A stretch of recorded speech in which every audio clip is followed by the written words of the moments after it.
Right, hi everybody. Try and move in without being too much in the picture. Right, okay. Yeah, sorry, it's me again. We did have someone else hosting the motor discussion, but they pulled out a couple of weeks ago, so yeah, you've got to put up with me. Then again, I am probably one of these guys' best customers in terms of number of motors that I buy off them anyway. So yeah, not in any other measurement. Well, thank you. Don't buy from Wizard Rockets. He's a nasty, nasty man. No, I don't mean that. I don't mean that. Okay, so this is a general talk on. Obviously, a lot of you are either for the first time or for near to the first time going to be sort of buying and putting together solid rocket motors for your projects, and I suppose this talk is. Well, there's been a few sort of changes and interesting things happening in the world of solid rockets and their availability over the last year or two. So I think this is a sort of important opportunity to discuss, how you need to go about getting rocket motors, if nothing else, because, and I know Paul's going to cover this as well, we have this saying about Amazon Prime syndrome, which is that everyone, certainly, unfortunately, in the student rocketry world, has been sort of lulled into this false sense of security that everything can be bought next day delivery. And when it comes to rocket motors, at least, you're currently looking at a 6 to 9 month lead time. So if you decide 2 weeks before your launch that you need a specific motor, tough luck. Odds are you're not getting it until the following year. So anyway, right. So, there we go. Awesome. Right, so first things first, and this is probably a little bit of teaching grandma to suck eggs here, but bear with us. I'm going to go through the basic classification of all solid rocket motors. For anyone who's come across even just the Estes motors, then everything works the same way.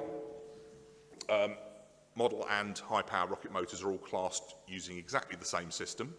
So if you know how Estes motor classification works, then you'll know how high-power motor classification works. So that's your typical reload. Comes in a cardboard tube, like that, with a title printed on it of what motor it is. This one being an H180W-14A. So what does all that mean? Well, the H, obviously, everyone knows rocket motors are classified by letters. Each letter is the next power bracket up, being up to twice as powerful as the one before. So A is 2.5 newton seconds, B is 5, C is 10, so on and so forth. With model rocket motors, the classification letter tends to mean that it is the full total impulse of that bracket. So a C is pretty much always 10 newton seconds. A B is pretty much always 5 newton seconds. Once you get into high power motors, you will find there is a much bigger range. You can get H motors that you can technically do your level 1 on because they are technically H motors, even though they're only 2 newton seconds over a full G. So you get a much bigger range. So you've got to pay a lot more attention to what you're buying. So yeah, H is the total power bracket, in this case 161 to 320 newton seconds, and Aerotech rather conveniently put the thrust curve on there as well, and they do list what the actual total impulse is. I'll come on to Cicerone. Cicerone actually put it before the classification, so I'll give you this one as an example. I'm going to hold it up in front of the camera just so that everybody can see it. On the recording at least. So this is listed as a 774J410-16A. So the 774 at the beginning before the letter is the actual exact total impulse of the motor. So that's slightly different between Aerotech and Cicerone, but all of them list what the actual total impulse is on the packaging. 180 is nice and easy. That's the average thrust in newtons. It's not exactly 10, but give or take 10 to 1, so that's about 18 kilos average thrust. Obviously, by knowing what the total impulse is and the average thrust is, you can work out what the burn time is, which is also a useful thing to know. The W is the propellant type, so this is obviously different from Estes motors. Estes motors are all black powder. Once you get into mid-power and high-power motors, then you've got all kinds of exciting flavours of propellant that give you all kinds of different effects and different burn times and so on and so forth. The W in this case stands for white lightning. This is just going to have to be one of those suck it and see. You'll have to try them all or see other people fly them. It's another good reason to come to lots of rocket events. See what all the propellants do. They do have significantly varying performance depending on which propellant you choose. And then obviously the delay length. The A always stands for adjustable. So again, unlike Estes motors, all high power motors now have an adjustable delay. So you can, although it comes at 14 seconds is the longest you can have the delay. It can be adjusted downwards. From that, normally the lowest limit is about 5 or 6 seconds, depending on the motor type, is about the shortest delay you can put on it.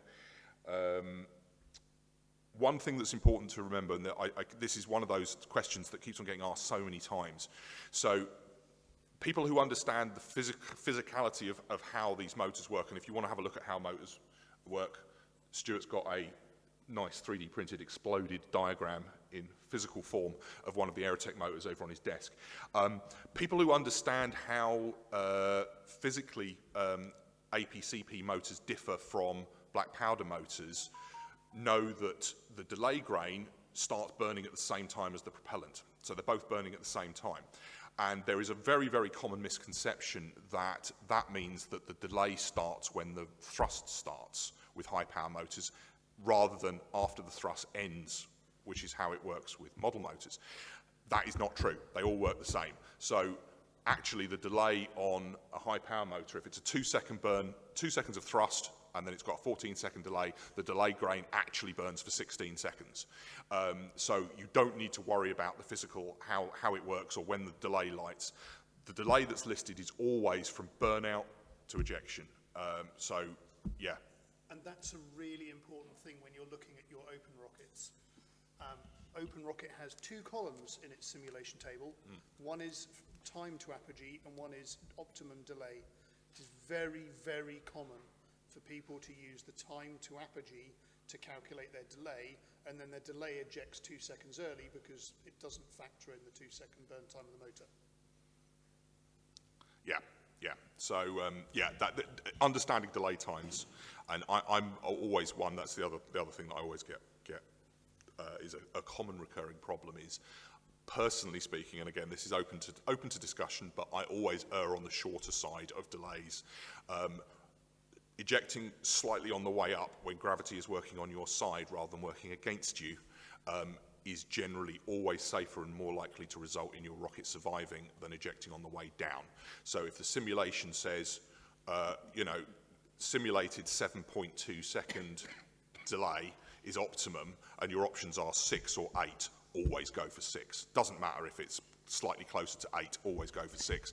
Just because, again, from a safety point of view, A, simulations will always overestimate how high it's going to go anyway, normally by 10 to 20%. And B, as I said, it is just always safer to eject slightly on the way up than slightly on the way down. So, again, understanding simulations is the important point here. Useful thing, if anyone wants to, well, we're going to share this, obviously, but thrustcurve.org, really useful website, has specifications including propellant weight, burn time, thrust curves, everything for every single commercial rocket motor currently available. So if you ever want to look up the performance of a motor, go to that website. Important thing to note, it is not a list of what is available to you. So it's an American website. It includes every motor that's been produced in the last 20 or 30 years, at least half of which are no longer in production. So don't use it as a shopping list or a catalogue to choose your optimum motor. You need to find out whether or not that motor is generally actually available in the UK at the moment. As a slight aside, if you're in a field and you've forgotten to do your delay calculation, ThrustCurve does have on their website a way to calculate an approximate delay. That's useful.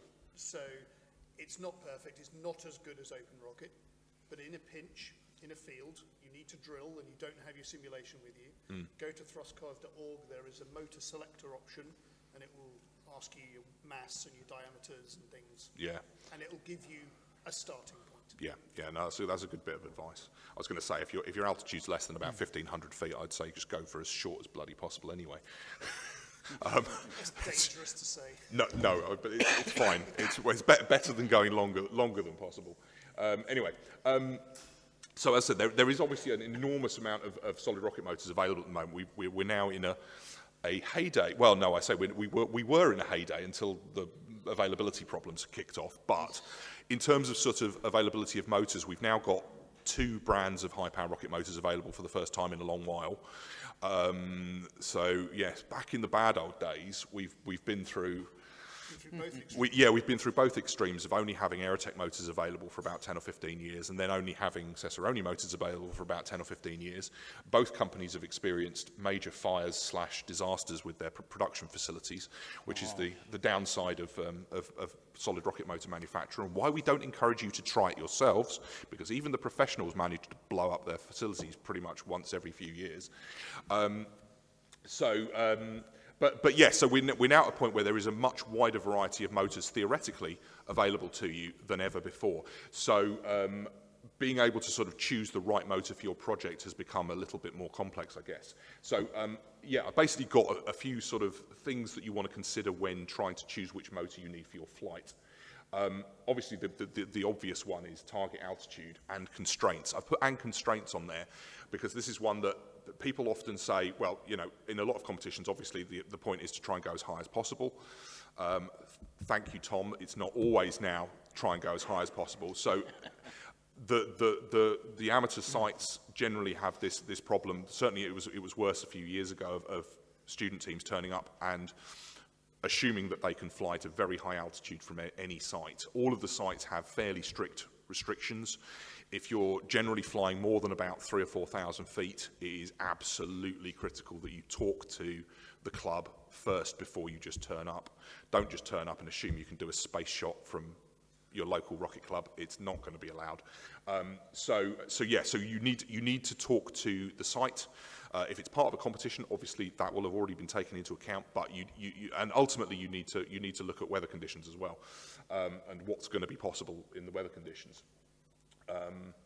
Motor mount or airframe diameter, obviously, you know, you're going to be building to a certain size of motor. There's everything from 18 millimeter to 98 millimeter diameter, and likewise motor mount length.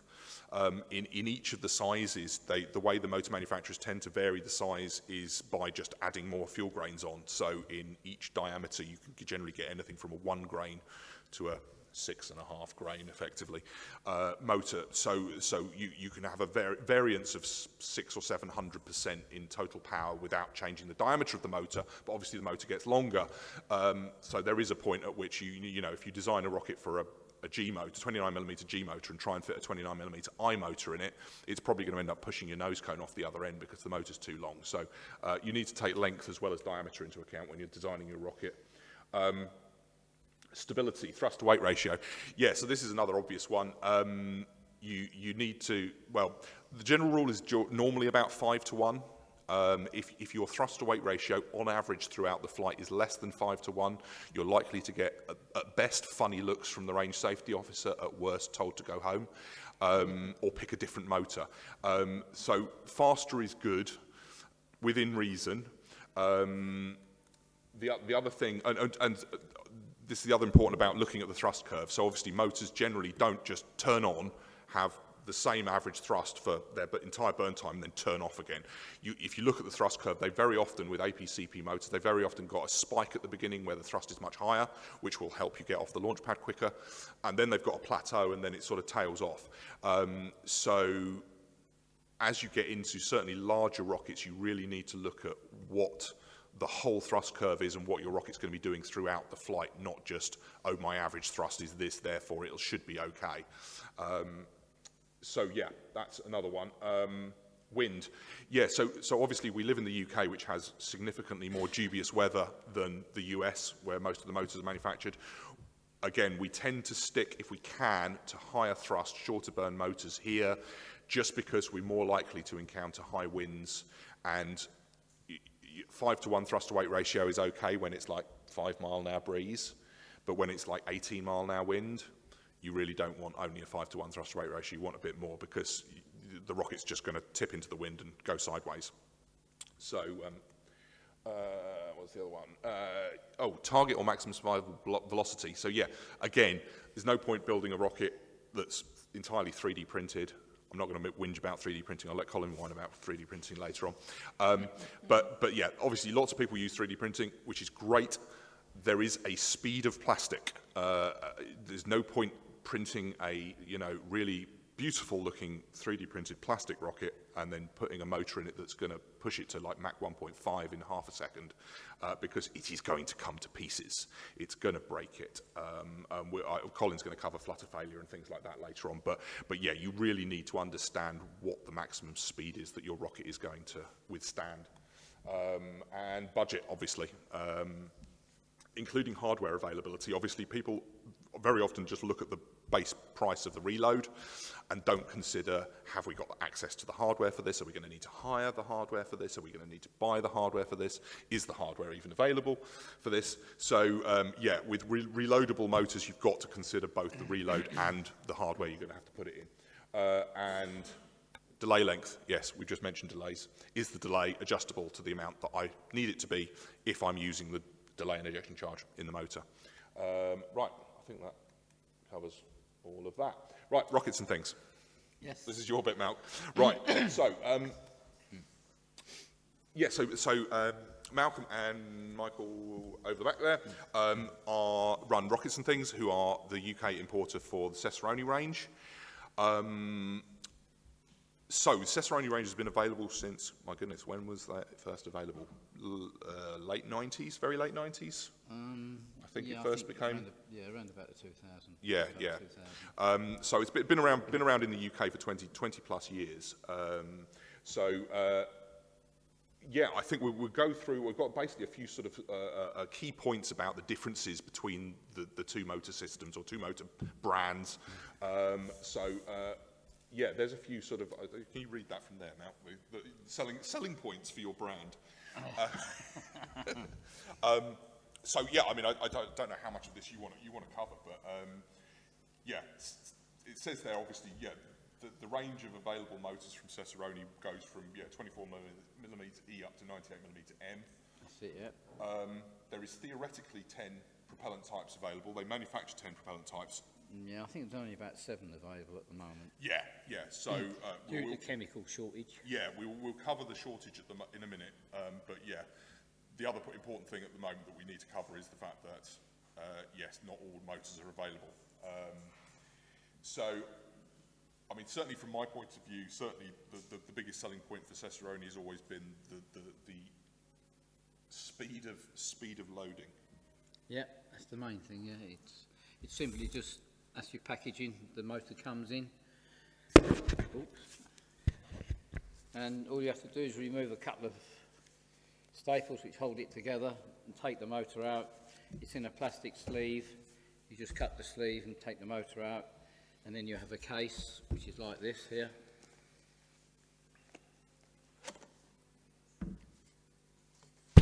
Oh, I think that's in the way a bit, you know. This is a standard case. This is what we call a 54mm case, and it has a screw thread which you have a closure that goes on the end to hold the motor in case. There is one small difference in the Cesaroni range. This is a 38mm motor in this case, and that has a screw thread on the end of the aft closure, which then screws into the case, whereas all the other cases going from the very small one, which is a 24mm diameter, they have a separate metal closure. A closure to screw on the end to hold the motor in place.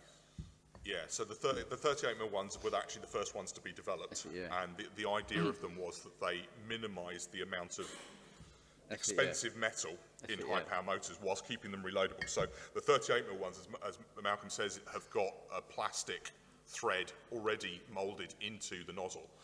So you literally just open it, set the delay with the delay adjustment tool. I should have brought the delay adjustment tool anyway. Yeah, no, we'll do some demos in a minute. But yeah, adjust the delay, slide it into the case, screw the end on, that's it. So they are really, really quick to prep. Certainly when I'm having to assemble 100 motors plus for competitions, that is very, very useful. And then there's, there's two different size adjustment tools. So as I said, all motors now have, you can adjust the delay. With the Cesaroni ones, there is one delay and adjustment tool that does basically 38 millimeters smaller. It does 24, 29, 38. 38. And then you get the bigger one, which is the 54. Yep. And And that's it. there isn't one for 75s and 98s that's it, no, because they don't have ejection charges. That's it, right, yeah. So yeah, but they're relatively cheap, those tools. So yeah, not a major investment. The other advantage they've got is the ignition pellets. So from your point of view, this is not going to make an enormous amount of difference, but certainly for me as one of those nutters that likes clustering like 10, 20 motors at a time in one rocket, if you want to ignite lots of motors at the same time, the Cesaroni ones have the advantage of having a little tiny black powder pellet. Certainly the small motors have a little tiny black powder pellet in the top of the fuel grain, and you can just use, they literally just use like a firework igniter, very low current, high reliability firework igniter that lights the pellet, which in turn lights the propellant, which means they're very easy to fire lots of them at the same time, and they'll generally light very, very fast. So yeah, that is a useful. I'd say for 90% of what you're going to do, that's not an issue. Though there is an important. If you're doing staging or clustering, some motors always take longer to light. So if you're used to Estes motors, you press the button, it goes. With some of the ammonium perchlorate based motors, you'll press the button, go and make a cup of tea, come back, and you look at your watch a bit and see whether or not it's lit yet. No, it's not quite that bad, but some of them, certainly the Cesaroni red motors, some of the Aerotech White Lightning motors, certainly the long burn ones. The Aerotech K700 can take 2 or 3 seconds. So there can be anything up to a few seconds delay between you firing the igniter and the motor actually lighting. Most of the time, if it's just one motor in one rocket on the launch pad and you're just waiting for it to take off, that's not a problem. If you're staging to it, and you've got a very specific staging delay, like you're not going that high and you need the motor to light instantly, don't pick one that's going to take 3 or 4 seconds for it to come up to pressure, because your rocket's very possibly going to be pointing sideways or back towards the ground by the time it lights. So again, that's something that you need to just go and discuss it with the motor vendors. Explain what you want to do. They will be able to give you advice on which is the best motor to do it with. Right, very quickly. So Stuart is from Wizard Rockets, which he runs with his partner Naomi, and they are the UK importer for Aerotech motors and have done ridiculous amounts of work the last few years to make Aerotech motors available again. And still do ridiculous amounts of work trying to get them into the country against all odds. So the Aerotech stuff, again, similar range of points. Did you want to go over the Aerotech range and advantages? So Aerotech starts slightly earlier in the motor classes. So we go down to an 18mm motor, and we can do ammonium perchlorate C's and D's in 18mm, all the way up through to the same upper limits as Cesaroni, all the way up to 98mm M's and N's. It's more challenging for us to bring M's and N's in than it is for Cesaroni. You might find, with some exceptions which we'll talk about in a minute, that if you're up at an M or an N-class motor, you might be better off talking to Malcolm, with the exception that we've actually got some in country at the moment, which is unusual. Similarly, we have a wide variety of propellant types. Aerotech are not currently suffering the variety of propellant issues that Cesaroni are, but we are voluntarily only bringing certain propellants in. So we'll come back to this in a minute, but do not assume that we have the propellant that you want unless you've spoken to us first. A long way before. That's it, yeah. Yes. Yeah. Aerotech do a selection of motors which are essentially unique to Aerotech in that they do single-use ammonium perchlorate motors, of which I have some little ones here. I did prep some big ones. They are currently drying on my draining board at home, ready to come with me. But we can go single-use motors with no casing all the way up to L class. This is an L-class reloadable motor. You'll notice that the Aerotech reloadable system is much more complicated than the Cicerone one. The Cicerone reloadable system is akin to a metal pressure jacket round a single-use motor. The Aerotech, if you come over and you see the exploded diagram, you are very literally building the motor from component parts. That makes it way more interesting, but also way more dependent on you getting it right. So depending on the competitions that you are entering, I would probably err on the side of looking at the single use in the Aerotech range, unless you have experience otherwise. And I look around and I recognize some faces, and I know some of you have built high powers before. If you are, you know what I'm talking about. It's not a steep learning curve, but it is a daunting learning curve, especially on competition day. So stick with the single use unless you have experience or the ability to do some trials. We will do a build demo a little later. I'm not entirely sure on the schedule. During lunch. Yeah, where you will be able to come over and actually see me build a motor for Ben. No pressure. I think that's pretty much it. I think just about everything else, apart from the ignition, so you heard that the Cicerone motors have an ignition pellet. The Aerotech motors, all of the ignition grunt is on the igniter. That makes the igniters bulky and fragile and expensive. But what it does mean is that if you have a failed ignition, you can change the igniter and go straight away with another igniter because all of your ignition grunt is on the igniter itself. I think that's probably it in terms of differences. Yep. Yeah, I was going to say, well, yeah, so I've got a few questions which I suppose I'll ask each of you in turn. Yeah, so other products. I mean, obviously both of you are retailers of rocket motors. You also retail lots of other things. So yeah, Malcolm first. I mean, I know your ranges are fairly similar, but in terms of stuff that's particularly useful to student teams, what would you say other products are that you sell that would be especially useful, or that you sell a lot of to students, I guess? Well, lots of motor tubes and body tubes, that sort of thing. Nose cones. Yeah, so scratch building components, obviously a lot of... Centering rings, you know, all that sort of thing. Yeah, yeah, so I guess one of the things about competition rocketry is you're very rarely going to just be building a rocket kit. So yeah, getting hold of parts to build your own rockets is very important. That's it, yeah. So you stock all of the PML and LOC, Well, even though they're now the same company? I don't actually stock most of it because... All right, you stock some of their range and can get it in. But then I can get in if people want something specific. Then I can usually get it in. I think actually that's another important thing. Although we've said motors you have to order a long way in advance. With parts, because there is so many parts available, and I tried retailing fiberglass rocket components and bloody well gave up because it was a total nightmare because they're so expensive, you can't possibly keep a range of everything that everyone wants.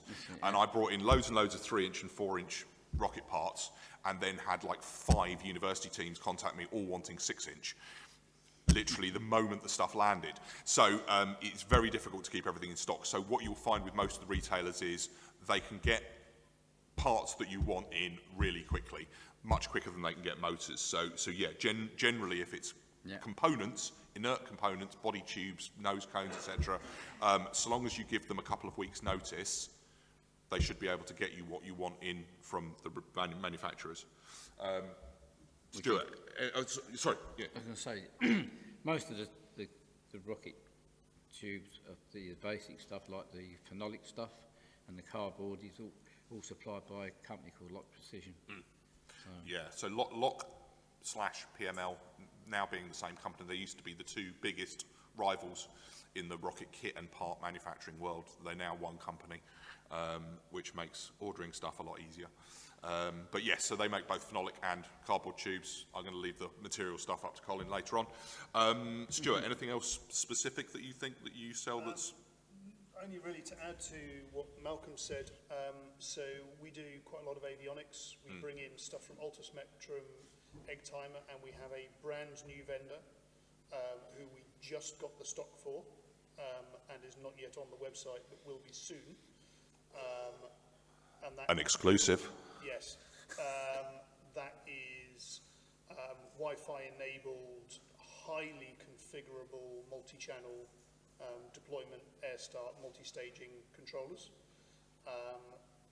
So the other thing that we really do try to specialize in is custom work. So we do a lot of 3D printing, laser cutting, one-off engineerings for people that want, they're building with custom tubes and they need custom centering rings, or they need avionics bays or nose cones that are a particular shape.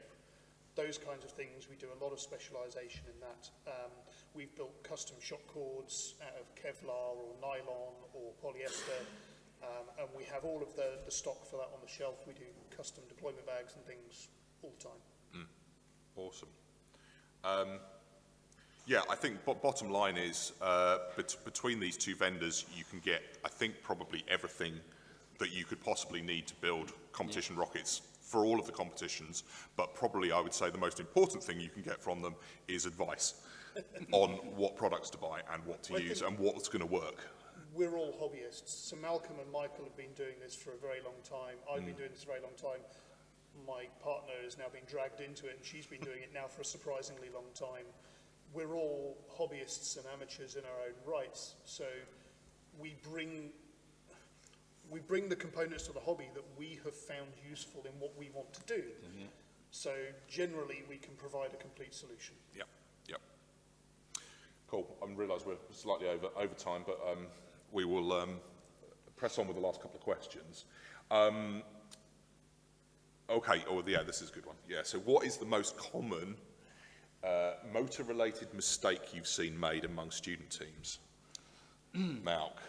Yes, one I did the other day and forgot to put the actual motor Oh, yeah. So in a case. This is the downside to how simple Cesaroni motors are to prep, and their similarity to single-use motors is that yes, this metal bit that goes around the outside is surprisingly useful. I'd go important.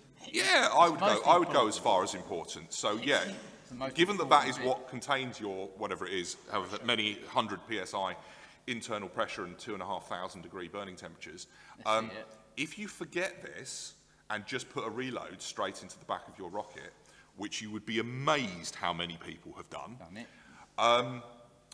well, you get some beautiful fireworks, absolutely beautiful. I've seen some lovely, most pretty Roman candles. lovely Roman candles, and you get to stand there and watch while your very expensive recovery system gets toasted and hurled out of the top of your rocket on the launch pad, and burning fuel grains go flying everywhere out the top like little stars. It's beautiful, very pretty, but also very, very expensive. Yeah, carbon fibre tube is one of the most expensive Roman candle materials.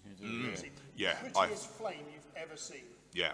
You don't want to set fire to it. No. Yes, the tears of students who are watching their $1,500 beautiful carbon fibre rocket turn into a firework because they forgot the casing is an entertaining and yet very sad sight.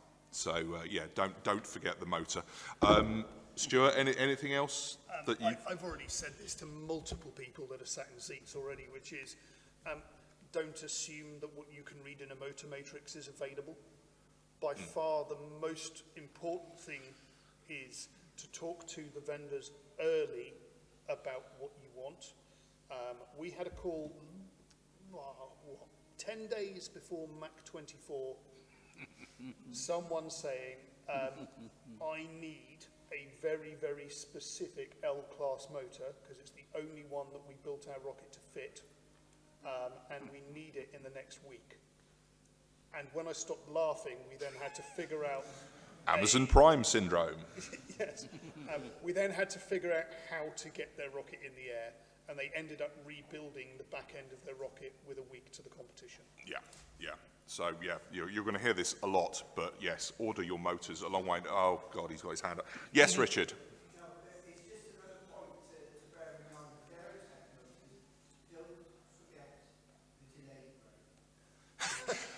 Yeah. Okay. So rather famously, in the early days of the NRC, before it became the wonderful and well-run competition that it now is, fiver later, please, Tom. Yes, there was a period back in the late 90s where it used Aerotech K motors. And every team had an Aerotech K motor preloaded, given to them, and their rockets had to fly on the same motor. There was a period where, unfortunately, someone who didn't have an enormous amount of rocketry experience put the motors together. And because every team was using electronic ejection, decided that they therefore didn't need the delay grains, so just left them out. And for anyone who understands how high-pressure rocket motors work, Have a look at the exploded diagram over there, and then what's missing when the delay grain I was going to say, there isn't in this end, but normally there's a hole in the top where the delay grain lights the black powder charge to eject your parachute. The delay grain effectively blocks that hole with a delay grain. If you leave the delay grain out, then all you've done is turn your nice expensive forward closure into a second nozzle. So you're going to have a rocket motor that burns out of both ends simultaneously. Your rocket is not going to go very far, but again, you're going to have some very expensive fireworks. So yeah, just because you don't need the delay grain doesn't mean you don't need the delay grain. Talk to your vendors. Yes, talk to your vendors and learn how to put motors together before doing it for a competition. Right, motor supply and current crisis. So I guess this is... So background is effectively that the war in Ukraine has caused a global shortage of some of the propellant materials used to make solid rocket motors. Our motors that we use for fun use exactly the same propellant as pretty much every military defence-related rocket motor missile in the world. Therefore, unfortunately, well, fortunately for them, I guess, defence products have taken priority, which has resulted in a distinct lack of ammonium perchlorate, among other things, for the hobby market. So this is, in terms of production, I think it's affected Cesaroni more, at least initially, in terms of them not being able to manufacture some of their propellants at all. Certainly I know the White Thunder propellant, which is one of my favourites, is not available at the moment because it needs materials that they can't get, or are putting entirely into... more lucrative projects? Yes, more lucrative products. The knock-on effect of that, of Cesaroni not being able to supply most of their range, means that Aerotech have now become the world's most popular motor retailer, motor manufacturer, and have ended up sort of kind of having to suffer under a sudden 100% increase in orders, and therefore are under... they're suffering an entirely different problem. Yes, they're suffering a different problem, which is they can't manufacture motors fast enough, so their ordering times have gone up massively. So I guess it's affected both companies differently. Anything else on that to add in terms of, other than just repeating, order your motors really early? We are ordering a year ahead. So all our stock for next year's projects that you are doing is already in our store. And you are all competing for the same ammonium perchlorate. So what you'll find is those that will get to us early and get the orders in early will get their choice of motor, and those that don't will then have suboptimal motor choices or suboptimal delay choices.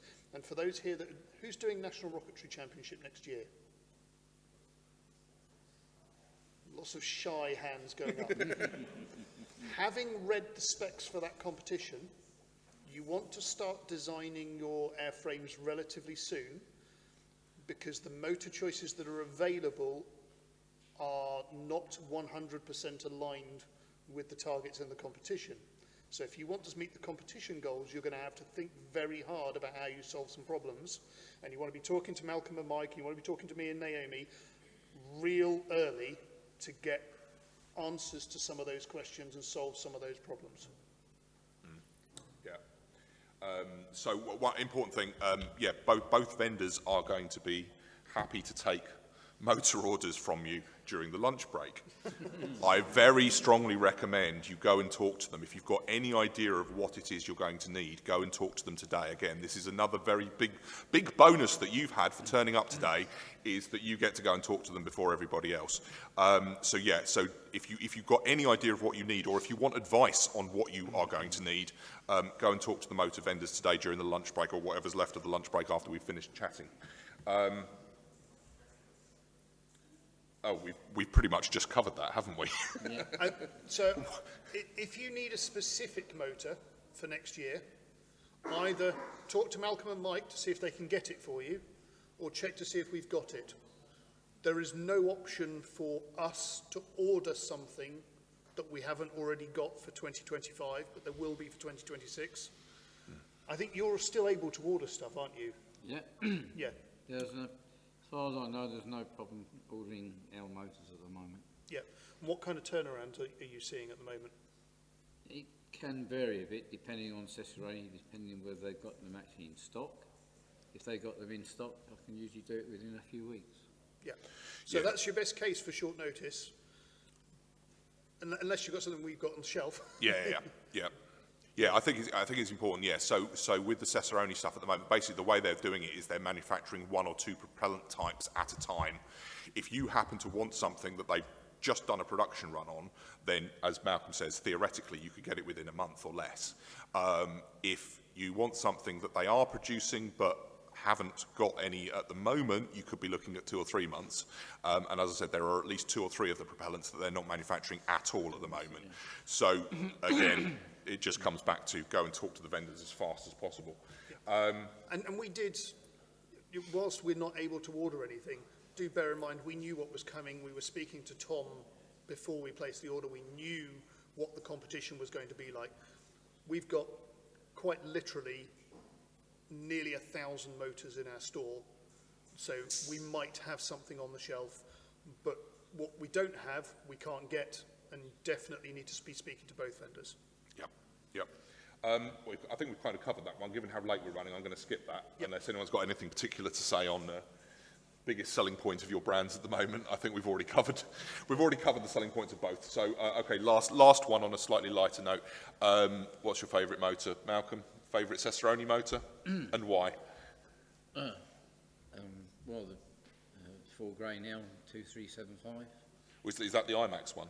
No, Or White Thunder. Oh, the White Thunder one, The one that's not which we available. unfortunately can't get at the moment. Yeah.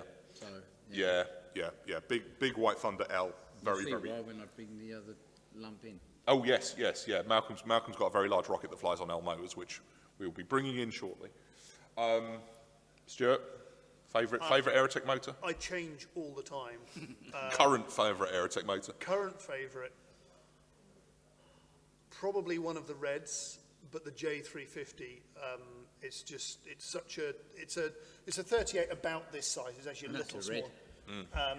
And it's a white lightning, and the flame on it is quite often longer than the rocket that it's pushing. Yeah. That's it, Yeah. J350 is a very, very good level 2 cert. It's a motor I use for my level 2 cert. It's a very nice level 2 It's cert. only motor. just a J as well. Yes, So if yeah. you're going for your level 2, I It's refer one of the to it as cheaper. It's one of the cheaper options. I refer to it as an I++. Yeah. Awesome. Right, I think that covers it. Anyone gets points for recognising the middle photo. So that's my photo, not my rocket. It's Claire. It's Claire's level 1 that I RSO'd. Oh, did you? Oh, Yes. okay. Yeah. So that middle photo is my claim to fame because it got turned into a meme. Yeah. I should have watermarked it. Watermark your photos in case they get picked up by famous people and turned into memes. That rocket's actually quite an interesting story because Claire saw it in the Gary Larson cartoon. Oh, right, but without realising that there was a kit. Yeah. Yes, and her boyfriend, Jonathan, essentially helped to design and scratch build it, not from the kit, but literally that's a scratch build. Wow. And it's true to scale from the original cartoon. Awesome.